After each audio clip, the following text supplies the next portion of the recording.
Greetings and welcome back to 303. We are in Senior English A, and our focus now is to work with Beowulf Part 3. I'm with you in your hymnals on page 56 and following.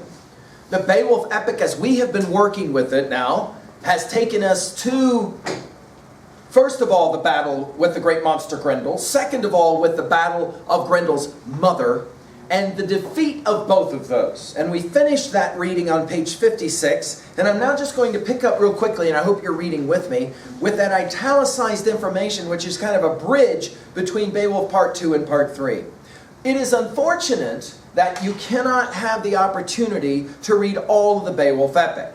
And your textbook company has had to make some very difficult decisions about how much of the actual poem to include, for example, in your anthology. For example, at the very conclusion of Beowulf 2, after Beowulf has brought back the head of Grendel, after Beowulf has killed Grendel's mother, King Hrothgar gathers all of the warriors together, has Beowulf come up in front of them, and he says two things to him. And I would jot this down really quickly at level 1, just as a review of information not in your textbook.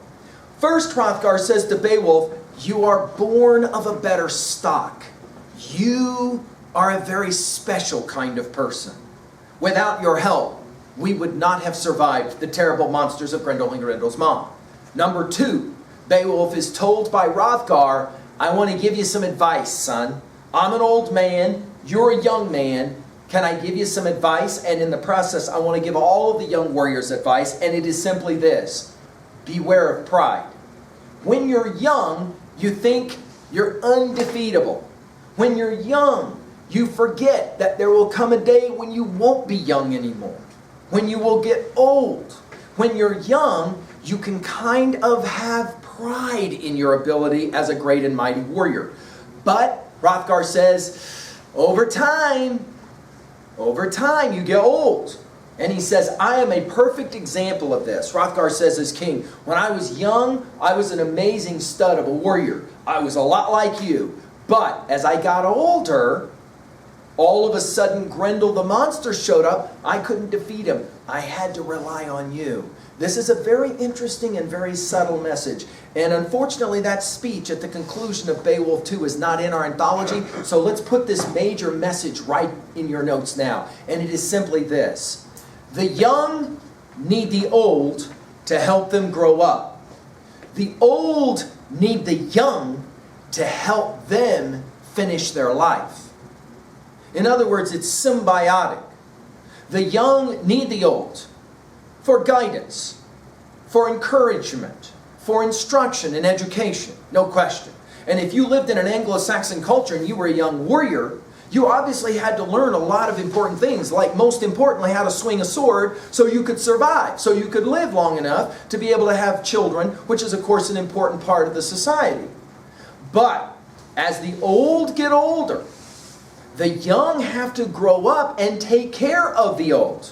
This is that symbiosis, that relationship that's social in nature. And of course, it remains a monumental question of our culture today, right? When you get older, so will the people who have raised you. Question: who will take care of them? Answer: that has to fall to you, doesn't it? Don't you have somehow a moral responsibility to take care of the ones who appropriated and provided for you? The Anglo-Saxon text says, you bet. So at the conclusion of Beowulf 2 then, Part 2, we will have this famous speech by Hrothgar, which can be summarized as very simply Hrothgar saying to Beowulf, don't get too big-headed. Don't have too much pride. Everyone needs somebody. Okay? I'm reading now with you on page 56 in the italicized. After being honored by Hrothgar, Beowulf and his fellow Geats return home, where he eventually becomes king. Beowulf rules Geatland for 50 years. When a dragon menaces his kingdom, Beowulf, now an old man, determines to slay the beast. Before going into battle, he tells his men about the royal house and his exploits in its service. Let's pause for a moment and point out two things. One, we believe that Beowulf Part 1 and Part 2 are told as kind of a unit, and that now Beowulf Part 3 is tacked on or added on long after the fact. When we meet Beowulf, two things about him. One, he is no longer a Thane warrior. Hygelac, his king, is dead. And now Beowulf is king, and, let's write it in our notes, Beowulf has been king for 50 years. For 50 years. Okay? What that means is, if you think of Beowulf as roughly 20 years old when he fights Grendel and Grendel's mom, then in Beowulf Part 3, he's already 70-year-old man. Okay? And has been king for some 50 years. Number two, the second thing that they're going to inform us is that the third monster in Beowulf the poem will be a dragon. A dragon. Now this is a fascinating animal. This is not an animal that you go to any zoo and see even remotely like. It is lizard-like. It's usually a very large kind of critter, bigger than we might think of, for example, as an elephant or something like that. It has wings. It can fly. It has scales which protects it and makes it difficult to kill. But most interestingly, it breathes fire out of its mouth and thereby can kill by just shooting fire and burning you up. Even more bizarre, these dragons love treasure, diamonds, jewelry, stuff like that. And they will hoard it to themselves. And then they will go to sleep for long periods of time, even up to 1,000 years. But when they wake up, they immediately know if any of their treasure has been taken. And they can get very upset about that. Let's put it in our notes right now. The dragon of Beowulf 3 is going to be one of the first representations in literature of a dragon when we use that term, even though today you don't really see any kind of an animal like this. If you're interested, by the way, in where the concept of dragons come from, you can do your own research, Google that yourself. Let's now turn to one of the last speeches of Beowulf. Let's write it in our notes. We've already said this. The speeches of this poem are hypercritical, and now we're going to hear one. Old man, old fart, Beowulf is about to go into battle. He is aware that he might not come out alive. This will sound very similar to the speech that he gives before he goes in to fight against Grendel and Grendel's mom. All right?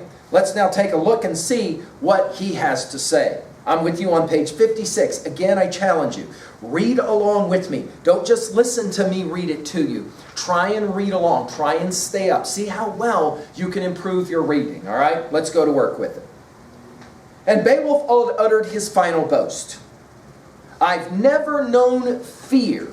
As a youth, I fought in endless battles.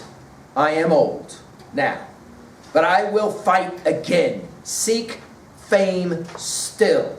If the dragon hiding in his tower dares to face me. Whoa, let's just pause for a moment and point out what kind of warrior Beowulf is. Even as an old man, he is still ready to try and find fame by potentially sacrificing his life. He wants to go and fight against the dragon himself. Then he said farewell to his followers, each in his turn for the last time. Notice page 57, line 630. I'd use no sword, no weapon if this beast could be killed without it, crushed to death like Grendel, gripped in my hands and torn limb from limb. He'll remember what he was like when he was fighting against Grendel barehanded. But his breath will be burning hot. Poison will pour from his tongue. I feel no shame with shield and sword and armor against this monster. When he comes to me, I mean to stand, not run from his shooting flames. Stand till fate decides which of us wins. My heart is firm. My hands calm. I need no hot words. Whoa, let's point out. Beowulf says a couple of things here. He says, I would fight against the dragon barehanded, the way I fought against Grendel, but it doesn't work that way because this cat's got fire. Number two, he says, I'm not just speaking words, I will do what I promise, and what I promise is to go fight against this dragon until either the dragon is dead or I am dead.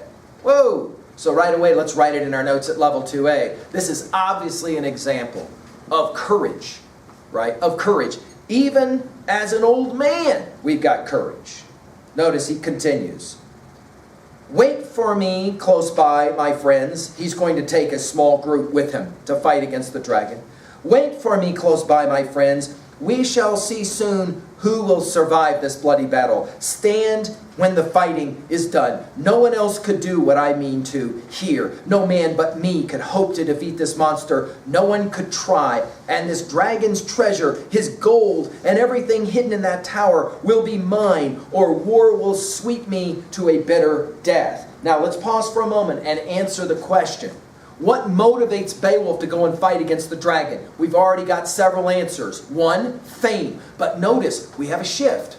Beowulf is very interested in seeing the treasure that this dragon has amassed over the years. So it's interesting, maybe Beowulf's motivation is a little bit different now. Does he want the treasure for himself, or does he want the treasure for his people? That will obviously be a talking point as we get into this one. The other thing let's point out for your notes really quickly is, this is a time when to be the leader, you are the fighter. Notice how for your notes, that's different from today. Our top generals, for example, never enter the field of battle. Why? Because they could be killed. And we cannot have our top generals, the ones making the decisions about war battle plans, being killed. However, in the history of warfare, in the very early years, you were the leader because you were in front of everyone. Notice what Beowulf has just said. It may sound a little bit even kind of like braggadocio or egotistic. He says, I'm the only one who can do this. Now that's going to set us up for a conversation that's coming when we take a look at this fight between Beowulf and this dragon. And we'll ask, is he the only one? Come back and we'll continue our work here in a few minutes.